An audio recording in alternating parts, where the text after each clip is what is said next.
నమస్తే అండి. రోజ్ ప్లాంట్‌కి పాట్ కంపోస్ట్ ఇవ్వడం వలన పువ్వులనేవి చాలా ఎక్కువగా, అలానే పెద్ద సైజులో వస్తుంది. మొక్క కూడా చాలా హెల్తీగా పెరుగుతుందండి. అసలు పాట్ కంపోస్ట్ అంటే ఏంటి? అది ఇవ్వడం వలన మనకి ఏమేం లాభాలు జరుగుతాయి? అలానే దీంతో పాటు ఇంకొక కంపోస్ట్ కూడా నేను ఇస్తున్నానండి. అయితే మీరు ఈ వీడియో ఎక్కడ స్కిప్ చేయకండి. చాలా ఇన్ఫర్మేషన్ ఉంటుంది.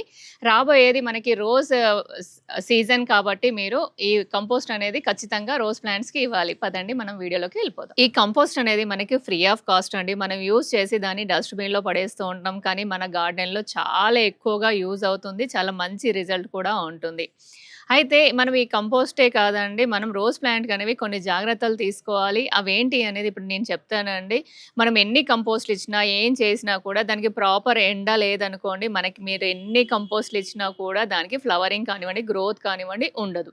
మినిమమ్ దీనికి 4-5 అవర్స్ అనేది ఎండ ఉండాలండి. 4-5 అవర్స్ మీకు లేదు అనుకుంటే మినిమమ్ 3-4 అవర్స్ అన్నా ఉండాలండి. దాని వలన మనకి గ్రోత్ అలానే మొగ్గలు కూడా చాలా ఎక్కువగా వస్తాయి. ఇంకోటేంటంటే వింటర్‌లో మనకి ఒక్కొక్కసారి మనం ఏం చేస్తూ ఉంటాం, వాటర్ అనేది 2 రోజులకి, 3 రోజులకి ఒకసారి ఇస్తూ ఉంటాము. కానీ రోజ్ ప్లాంట్స్‌కి అలా ఇవ్వొద్దండి. ఎందుకంటే దాని సాయిల్ అనేది మాయిశ్చర్‌గా ఉండాలి. అంటే తడిగా ఉండాలి. అప్పుడే ప్లాంట్ అనేది మంచిగా గ్రో అవుతుంది. రోజ్ ప్లాంట్‌కి ఇప్పుడు కొత్త చిగుర్లు వస్తూ ఉంటాయండి. దాని వలన ఎక్కువగా పురుగులు వచ్చే అవకాశం ఉంటుంది. అప్పుడు మనము 5 రోజులకు ఒకసారి లేదా వారానికి ఒకసారి నీమ్ ఆయిల్ అనేది స్ప్రే చేస్తూ ఉండాలండి. ఒకవేళ మీ దగ్గర నీమ్ ఆయిల్ లేదనుకోండి, సాఫ్ ఫంగిసైడ్ అయినా కానివ్వండి దాన్ని స్ప్రే చేయాలి. ఇవి 2 కూడా లేవు మా దగ్గర అనుకున్నప్పుడు మీరు బేకింగ్ సోడా తీసుకోండి. దాంట్లో ఒక 4, 5 చుక్కలు నిమ్మరసం పిండేసి అది కూడా మీరు మొక్కకి స్ప్రే చేయండి. దాని వలన మీకు లీవ్స్ అనేవి కూడా చాలా హెల్తీగా ఉంటాయి. అలానే ఎలాంటి పురుగులనేవి తినవు. ఇంకొక విషయం అండి, ఇక్కడ మనం లాస్ట్ టైం మనం చెప్పుకున్నాం ప్రూనింగ్ చేయాలి ఈ సీజన్‌లో, అంటే నవంబర్‌లో చేయాలి అని చెప్పుకున్నాము. అయితే ఇప్పటి వరకు కూడా మీరు ఎవ్వరు కానివ్వండి ప్రూనింగ్ చేయలేదనుకోండి, ఇప్పుడు చేయండి. కానీ హార్డ్ ప్రూన్ కానివ్వండి, సెమీ ప్రూన్ చేయొద్దండి. ఓన్లీ మీరు చిగుర్లు మాత్రమే మీరు కట్ చేయాలండి. మీరు హార్డ్ ప్రూన్ అస్సలు చేయకూడదు. ఎందుకంటే ఇప్పుడు మీకు సీజన్ స్టార్ట్ అయిపోయింది ఆల్‌మోస్ట్‌గా. కాబట్టి మీరు హార్డ్ ప్రూన్ చేశారనుకోండి, అది గ్రోత్ అవ్వడానికి, దానికి కొత్త చిగుర్లు, కొత్త కొమ్మలు రావడానికి చాలా టైం పడుతుంది. ఇలాంటి విషయాలన్నీ కూడా మీరు జాగ్రత్తగా చేసుకున్నారనుకోండి, రోజ్ ప్లాంట్ యొక్క గ్రోత్ కానివ్వండి, ఫ్లవరింగ్ కానివ్వండి చాలా ఎక్కువగా ఉంటుంది. అసలు పాట్ కంపోస్ట్ అంటే ఏంటి? ఈ పాట్ కంపోస్ట్‌లో మీకు కాల్షియం, నైట్రోజన్ ఇవన్నీ కూడా చాలా ఎక్కువగా ఉంటుందండి. అదే అండి మన లీఫ్ పౌడర్ కంపోస్ట్. మనం టీ తాగి పడేసే ఏదైతే టీ పౌడర్ ఉంటుందో దాన్ని మంచిగా ఒక 2, 3 సార్లు వాష్ చేసేసుకొని దాన్ని ఎండబెట్టండి. లేదా అలా కూడా మీరు డైరెక్ట్‌గా కూడా వేసుకోవచ్చు. కానీ దాని వలన ఏంటంటే మీకు ఒక డౌట్ రావచ్చు. మీరు ఎండబెట్టి డైరెక్ట్‌గా మొక్కకి ఇవ్వచ్చు కదా అనేసి. ఇవ్వొచ్చండి. కాకపోతే ఇక్కడ మీకు కంపోస్ట్ చేయడం వలన మనకి మైక్రోబ్స్ అనేవి చాలా ఎక్కువగా ఉంటాయి. న్యూట్రిషన్స్ అనేవి చాలా ఎక్కువగా ఉంటాయి. కాబట్టి మొక్క అనేది చాలా తొందరగా గ్రో అవుతుంది. మొగ్గలు కూడా చాలా పెద్దగా వస్తాయి. ఎక్కువ సైజులో వస్తాయి. అంటే ఎక్కువ క్వాంటిటీలో వస్తాయి. అప్పుడు మనకు పూలనేవి కూడా చాలా ఎక్కువగా వస్తాయి. కాబట్టి మనం ఇక్కడ నేను టీ కంపోస్ట్ తీసుకుంటున్నాను. దాన్ని ఈజీగా మీరు ప్రిపేర్ చేసుకోవచ్చండి. దాన్ని మీరు ఒక పాట్‌లో వేసుకొని దానిపైన కొంచెం బెల్లం వేసేసి దానికి ఒక క్యాప్ పెట్టేసి మీరు పక్కన పెట్టండి. మీకు 45 డేస్ నుంచి 60 డేస్ వరకు మీకు ఆ కంపోస్ట్ అనేది రెడీ అయిపోతుంది. టీ పౌడర్ కంపోస్ట్ మీరు ఎవరికైనా చెయ్యాలి అనుకుంటే పక్కన వీడియో వస్తుందండి. అదొకసారి చూడండి. దాంట్లో కంప్లీట్ ఇన్ఫర్మేషన్ ఉంటుంది. అయితే టీ పౌడర్ కంపోస్ట్‌లో నేను ఎగ్ షెల్స్ కూడా వేశానండి. దాని వలన మనకి కాల్షియం అనేది వస్తుంది. ఇందాక చెప్పాను కదండీ! కాల్షియం అలానే నైట్రోజన్ అనేది చాలా రిచ్‌గా ఉంటుంది. దీంతో పాటు నేను బోన్ మీల్ కూడా వేస్తున్నానండి. బోన్ మీల్ వల్ల చాలా రిజల్ట్ ఉంటుంది. దాంట్లో ఏంటంటే మనకి మొగ్గలు సగం సగం రావడము, మొగ్గల యొక్క కలర్, షైన్ రాకపోవడం చాలా జరుగుతా ఉంటాయి మనకి.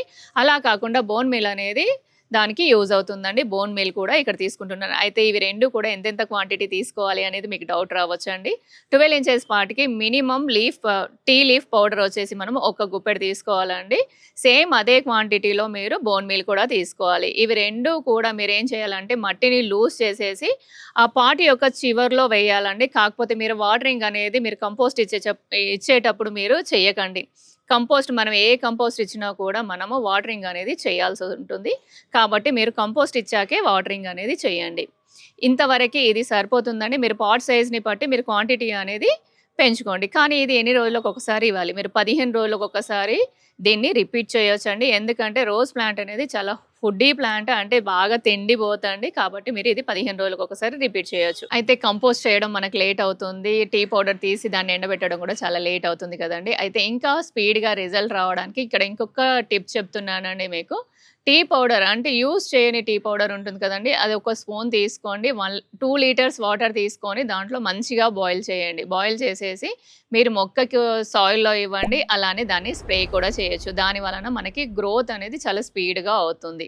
కానీ కంపోస్ట్‌లో ఉన్న మైక్రోబ్స్ ఉండడం వలన మనకి మొక్క యొక్క మట్టి కూడా బావుంటుంది. దాని రిజల్ట్ అనేది ఇంకొక విధంగా ఉంటుందండి. ఇది వేరే రిజల్ట్, అది వేరే రిజల్ట్. అయితే ఇక్కడ ఇంకొక మంచి విషయం మీకు చెప్పబోతున్నానండి. మనము లెమన్స్ కూడా పిండి ఆ తొక్కలనేవి బయట పడేస్తూ ఉంటాము. అలా కాకుండా ఒక 4, 5 తొక్కలు తీసేసుకొని మీరు ఒక 1 లీటర్ వాటర్‌లో సోక్ చేయండి. దాంట్లో మనకి మెగ్నీషియం అలానే పొటాషియం ఇవన్నీ కూడా ఉంటాయి. అలానే రోజ్ ప్లాంట్‌కి ఇందాకే చెప్పాను ఎస్టిక్ సాయిల్ అంటే చాలా ఇష్టం అనేసి. దాంట్లో ఎస్టిక్ లెవెల్స్ కూడా ఉంటుంది. సిట్రిక్ ఉంటుంది కాబట్టి ఎస్టిక్ లెవెల్స్‌ని కంట్రోల్ చేస్తుంది. పీహెచ్ లెవెల్ కూడా కంట్రోల్ అవుతుంది. అయితే దాన్ని ఒక 1 లీటర్ వాటర్‌లో 3 ఎంఎల్ మీరు లెమన్ జ్యూస్ తీసేసుకొని మొక్క యొక్క సాయిల్‌లో ఇయ్యండి. దాని వలన మనకి రోజ్ ప్లాంట్‌కి చాలా పెద్ద పెద్ద ఫ్లవర్స్ చాలా ఎక్కువగా గ్రోత్ ఉంటుంది. చాలా మంచిగా హెల్తీగా మొక్క పెరుగుతుంది. ఈ వీడియో ఎలా అనిపించిందో ఒక్కసారి కామెంట్ చేసి చెప్పండి. అలానే మన ప్రీవియస్ వీడియోస్ కూడా ఒకసారి చెక్ చేయండి. మీకు నచ్చితే సబ్స్క్రైబ్ చేయండి. మరొక మంచి వీడియోతో కలుస్తానండి. అంతవరకు బాయ్ అండి.